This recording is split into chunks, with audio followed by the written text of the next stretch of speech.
ఇక్కడ ఒకటి అందరూ గుర్తుపెట్టుకోవాల్సింది ఏంటనంటే, చంద్రబాబు నాయుడు గారు అనే వ్యక్తికి మేము ప్రతిపక్ష హోదా ఇచ్చాం. చంద్రబాబు నాయుడు అనే వ్యక్తిని మేము ప్రతిపక్ష హోదా ఇచ్చినాం. ఎక్కడా రూలింగ్ లేదు, ఎక్కడా దెర్ ఇస్ నో రూల్. నీకు ఇంతమంది శాసనసభ్యులు నీకు ఉండాలి, ఉంటేనే నీకు ప్రతిపక్ష హోదా ఉంటుంది అని ఎక్కడా రూలింగ్ లేదు. ఇన్ఫ్యాక్ట్ ఢిల్లీ అసెంబ్లీలో బీజేపీకి 3 అసెంబ్లీ స్థానాలు గతంలో. ఆప్ బీజేపీకి ప్రతిపక్ష హోదా ఇచ్చింది. మరి 79 స్థానాల బీజేపీ అక్కడ ఉన్న టోటల్ స్థానాలు ఢిల్లీలో 80 స్థానాలకు 77 స్థానాలు ఆప్ వచ్చి సంథింగ్ లైక్ దట్. బీజేపీకి 3 స్థానాలు ఉన్న ప్రతిపక్ష హోదా ఇచ్చినారు. సిమిలర్లీ మేము కూడా తెలుగుదేశం పార్టీకి కూడా 5 మంది శాసనసభ్యులు తెలుగుదేశం పార్టీ నుంచి పక్కన కూర్చుంటామన్నారు. మా వాళ్ళు అయితే ఇంకా లాగేసినామనంటే ఇంకా 10 మంది లాగుతామన్నారు. వద్దు లాగాకండి నేనే చెప్పాను. కానీ ప్రతిపక్ష హోదా నేనే ఇచ్చి ఇదే చంద్రబాబు నాయుడు చెప్పినా, నువ్వు మాట్లాడు స్వామి, ఎంతసేపు మాట్లాడతావు, నువ్వు మాట్లాడు, నేను వింటాను, నేను విని నీకు సమాధానం చెప్తాను, నువ్వు మాట్లాడాలనేదే నా కోరిక, నువ్వేం అడుగుతావు అడుగు స్వామి అని చెప్పి నేను చెప్పిన అసెంబ్లీలో. కావాలంటే నా స్పీచ్లు వినండి, అసెంబ్లీలో నేను అన్న మాటలు. ఆయనకు నాకు మధ్య తేడా అది. ఏదైనా కానీ అసెంబ్లీ అనేది ఎందుకు జరుపుతూ ఉన్నాం? ఈరోజు అసెంబ్లీలో ఉన్న పార్టీలు ఏవి? అధికార పార్టీలు, ప్రతిపక్ష పార్టీ మాదొక్కటే ఉంది. వేరే పార్టీలు ఎక్కడున్నాయి చెప్పండి? ఉన్నాయా ఎవరన్నా? మన ప్రతిపక్ష పార్టీ అనేది ఎవరికి ఇస్తారు? మాకు ఇవ్వకపోతే ఎవరికి ఇస్తారు చెప్పు? ఉన్న వాళ్ళందరూ మంత్రివర్గంలో మంత్రివర్గ సభ్యులుగా మీరే ఉండరు, మీరే గవర్నమెంట్లో ఉండరు, అంతా మీరే రూలింగ్లో ఉండరు. మీరే ప్రతిపక్ష పాత్ర ఎట్ట పోషిస్తారు స్వామి? నాకు అర్థం కావడంలా. అధికార పార్టీ మీదే, ప్రతిపక్ష పార్టీ మీదే. డబుల్ యాక్షన్ ఇదేమన్నా? హీరో నువ్వే. అది నేను చెప్పేది స్వామి, 2 పాత్రలు డబుల్ యాక్షన్. ఒక పక్క నువ్వే కొడతానంటే ఈ పక్క నేనే కొడతానంటే ఎట్లా కుదురుతుంది స్వామి? అది ఉండేది ఈరోజు అసెంబ్లీలో 2 పార్టీలు ఉన్నాయి. వాళ్ళంతా కలిపి అధికార కూటమి. ఉన్నోళ్ళంతా ఆ పక్క ఉన్నారు.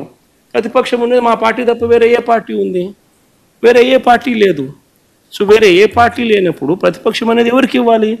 ప్రతిపక్ష పార్టీగా గుర్తింపు అనేది ఎవరికి ఇవ్వాలి? ప్రతిపక్ష పార్టీగా ఉన్న వాళ్ళకి ఇవ్వాలి. సో న్యాచురలీ ఆ పార్టీకి ఎంతమంది అన్నా ఎమ్మెల్యేలు ఉండని స్వామి, వాళ్ళకు లీడర్ అనేవాడు ఉంటాడు కదా. సో ఆ లీడర్ని ఏమంటారు? ప్రతిపక్ష నాయకుడనే అంటారు కదా, వేరే పేరు ఏమన్నా అంటారా? సో ప్రతిపక్ష నాయకుడు అని చెప్పి నువ్వు ఎప్పుడైతే అంటావో అప్పుడు ఏంది, దాని అర్థం ఏంది? లీడర్ ఆఫ్ ది హౌస్కి ఎంతసేపు మైక్ ఇవ్వాలనో అంతేసేపు దాని తర్వాత స్థానంలో ప్రతిపక్ష పార్టీ నాయకుడికి ఇవ్వాలి. ఎందుకు ఇవ్వాలి? ఇవన్నీ చెప్తాడు కాబట్టి. ఇవన్నీ అవతల ప్రతిపక్ష పార్టీ చెప్పినప్పుడు నువ్వు రిపేర్ చేసుకోవాలి కాబట్టి.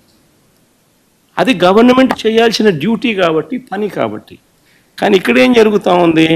నేను చెప్పనివ్వను, నేను ఎవరి స్వరము విననివ్వను, నీకు 5 నిమిషాల కన్నా ఎక్కువ మైక్ ఇవ్వను అని నువ్వే డిక్టములు పాస్ చేస్తూ ఉంటే ఏ రకంగా అసెంబ్లీలో ప్రతిపక్షం అన్నది మాట్లాడగలుగుతుంది, స్వరం ఇవ్వగలుగుతుంది?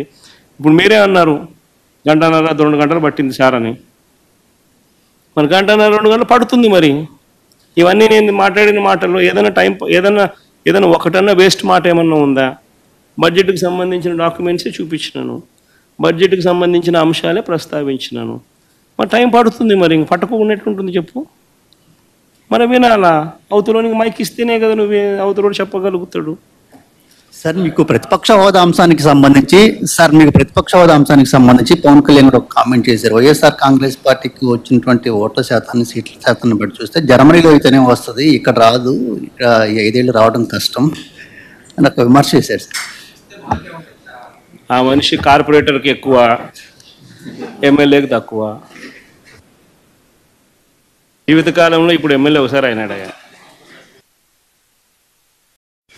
దేవుడు తీసుకెళ్లినటువంటి తండ్రి శవం, నువ్వు పంపించినటువంటి బాబాయ్ శవం, ఈ రెండు చావు మేళాలు కలిసొచ్చి నీ విజయానికి బ్యాండ్ మేళం అయ్యాయి గానీ, లేదంటే నువ్వు అసలు కార్యకర్తగా కూడా పనికిరానటువంటి ఖైదీవి. నువ్వు ముఖ్యమంత్రి అవడం ఏంటి మా దరిద్రం కాకపోతే? ప్రజలు 11 సీట్లు ఇచ్చి నువ్వు చేసిన పాలన చాలే బాబు, ఇంకా ప్రతిపక్ష హోదా కూడా అక్కర్లేదు, విపక్షంగా వెళ్లి కూర్చొని అసెంబ్లీకి పంపిస్తే, అసెంబ్లీకి వెళ్లి కూర్చొని 11 నిమిషాలు కూడా ఉండలేక పవన్ కళ్యాణ్ గారిని చూసి వచ్చోసుకుంటూ ఉరికొచ్చిన ఉలిపిరిగాడు బయటకు. నువ్వు కూడా పవన్ కళ్యాణ్ గారిని మాట్లాడవేనా? 11 సంవత్సరాల పాటు అధికారం అంటే ఏంటో తెలియకపోయినప్పటికీ కూడా పోరాడి నీ ప్రభుత్వానికి తొడగొట్టి నిలబెట్టుకుని పార్టీని ఇవాళ రాష్ట్ర ప్రభుత్వం యొక్క గెలుపుతో పాటు కేంద్ర ప్రభుత్వంలో కూడా ప్రాతినిధ్యం వహించినటువంటి వ్యక్తి పవన్ కళ్యాణ్ గారు. అట్లాంటి వ్యక్తిని నువ్వు మాట్లాడడం, వైఎస్ఆర్ అనే పేరు నీ పేరుకు ముందు, నీ పార్టీ పేరుకు ముందు లేకపోతే పెంటకుప్ప మీద ఏగలేగదు నిన్ను చూసి. నువ్వు కూడా మాట్లాడవేంటి బా చండాలంగా? ఇక రాజకీయాలకు పనికిరావు గానీ సర్దుకో సల్లగా, కేసుల వారం తేల్చుకొని హాస్టల్ సెటిల్మెంట్లు చూసుకో. ఇంకా చెల్లి తల్లి కూడా ఉమ్మెత్తేస్తున్నారు. ఇక నీకు ఎందుకు? ఇంతకు ముందు ఆంధ్రప్రదేశ్ రాజకీయాల్లో కేఏ పాల్ గారు ప్రెస్ మీట్ పెడితే జోక్ ఏముండిద్దని చెప్పి చూసేవాళ్ళు. ఇవాళ ఆయన చూడట్లా, ఆయన మరిపించి జోకర్ పోయి ట్రోలర్ నువ్వు అయ్యావు ఆంధ్రప్రదేశ్ లో. నువ్వు ప్రెస్ మీట్ పెడితేనే మేమర్స్ వచ్చేస్తున్నారు ఏం మాట్లాడాడు అని చెప్పేసి. అట్లాంటి సిచ్యువేషన్ అయిపోయింది నీది. నువ్వు పెద్ద నాయకుడివి, కర్మగాలి. ఆంధ్రప్రదేశ్ దరిద్రం కొద్ది ఏదో ఒక్కసారి ముఖ్యమంత్రి అయినంత మాత్రం నువ్వు పెద్ద దేశకి నేతలాగా నువ్వు ఫీల్ అయిపోయి మాట్లాడడం మేమందరం వెర్రపప్పల్లా వింటాం. మా కర్మ. దేవుడు తీసుకెళ్లినటువంటి తండ్రి శవం, నువ్వు పంపించినటువంటి బాబాయ్ శవం, ఈ రెండు చావు మేళాలు కలిసొచ్చి నీ విజయానికి బ్యాండ్ మేళం అయ్యాయి గానీ, లేదంటే నువ్వు అసలు కార్యకర్తగా కూడా పనికిరానటువంటి ఖైదీవి. నువ్వు ముఖ్యమంత్రి అవడం ఏంటి మా దరిద్రం కాకపోతే? ప్రజలు 11 సీట్లు ఇచ్చి నువ్వు చేసిన పాలన చాలే బాబు, ఇంకా ప్రతిపక్ష హోదా కూడా అక్కర్లేదు, విపక్షంగా వెళ్లి కూర్చొని అసెంబ్లీకి పంపిస్తే, అసెంబ్లీకి వెళ్లి కూర్చొని 11 నిమిషాలు కూడా ఉండలేక పవన్ కళ్యాణ్ గారిని చూసి వచ్చోసుకుంటూ ఉరికొచ్చిన ఉలిపిరిగాడు బయటకు. నువ్వు కూడా పవన్ కళ్యాణ్ గారిని మాట్లాడవేనా? 11 సంవత్సరాల పాటు అధికారం అంటే ఏంటో తెలియకపోయినప్పటికీ కూడా పోరాడి నీ ప్రభుత్వానికి తొడగొట్టి నిలబెట్టుకుని పార్టీని ఇవాళ రాష్ట్ర ప్రభుత్వం యొక్క గెలుపుతో పాటు కేంద్ర ప్రభుత్వంలో కూడా ప్రాతినిధ్యం వహించినటువంటి వ్యక్తి పవన్ కళ్యాణ్ గారు. అట్లాంటి వ్యక్తిని నువ్వు మాట్లాడడం, వైఎస్ఆర్ అనే పేరు నీ పేరుకు ముందు, నీ పార్టీ పేరుకు ముందు లేకపోతే పెంటకుప్ప మీద ఏగలేగదు నిన్ను చూసి. నువ్వు కూడా మాట్లాడవేంటి బా చండాలంగా? ఇక రాజకీయాలకు పనికిరావు గానీ సర్దుకో సల్లగా, కేసుల వారం తేల్చుకొని హాస్టల్ సెటిల్మెంట్లు చూసుకో. ఇంకా చెల్లి తల్లి కూడా ఉమ్మెత్తేస్తున్నారు. ఇక నీకు ఎందుకు? ఇంతకు ముందు ఆంధ్రప్రదేశ్ రాజకీయాల్లో కేఏ పాల్ గారు ప్రెస్ మీట్ పెడితే జోక్ ఏముండిద్దని చెప్పి చూసేవాళ్ళు. ఇవాళ ఆయన చూడట్లా, ఆయన మరిపించి జోకర్ పోయి ట్రోలర్ నువ్వు అయ్యావు ఆంధ్రప్రదేశ్ లో. నువ్వు ప్రెస్ మీట్ పెడితేనే మేమర్స్ వచ్చేస్తున్నారు ఏం మాట్లాడాడు అని చెప్పేసి. అట్లాంటి సిచ్యువేషన్ అయిపోయింది నీది. నువ్వు పెద్ద నాయకుడివి, కర్మగాలి. ఆంధ్రప్రదేశ్ దరిద్రం కొద్ది ఏదో ఒక్కసారి ముఖ్యమంత్రి అయినంత మాత్రం నువ్వు పెద్ద దేశకి నేతలాగా నువ్వు ఫీల్ అయిపోయి మాట్లాడడం మేమందరం వెర్రపప్పల్లా వింటాం. మా కర్మ.